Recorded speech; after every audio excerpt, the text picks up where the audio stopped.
Southeastern Utah has seen a lot of heavy rain and flooding this year, including the night of August 20th when historic flooding impacted Moab.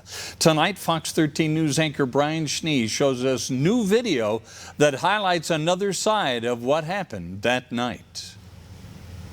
According to National Weather Service gauges in the area, nearly 1.5 inches of rain fell in about an hour's time that night. Downtown Moab was flooded. Businesses and homes were filled with water and ultimately inches of mud and debris.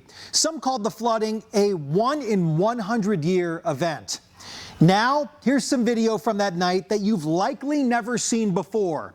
I obtained this from the Bureau of Land Management. It's video from a body camera worn by a BLM ranger. It not only shows just how fast that water raged through the town of Moab that night, it also shows some tense moments for the ranger and a family in distress. Take a look. Back up, don't cross. On the night of August 20th, Copy. Significant flooding going north on 100 East, probably impassable. Bureau of Land Management Ranger Cody Marsh was almost at the end of his workday.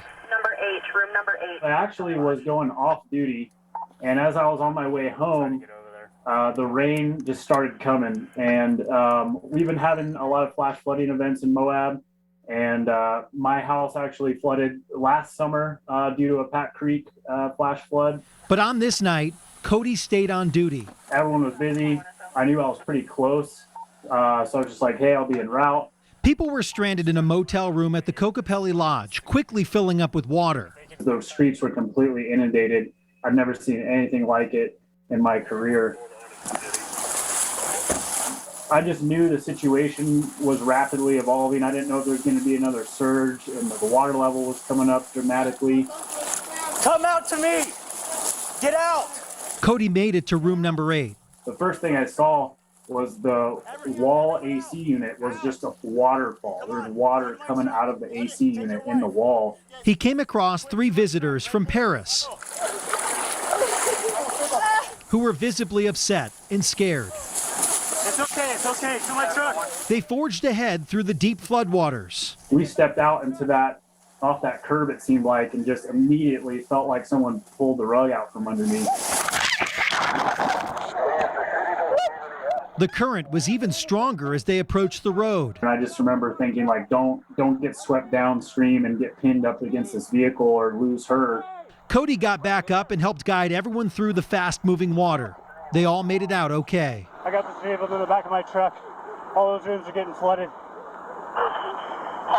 Cody did what Cody does, and a classic BLM ranger or a Park Service ranger does as a solo person is they went, they stopped, they assessed the situation, they saw someone needed help, realized if they don't act now, there's a chance that we may lose life here.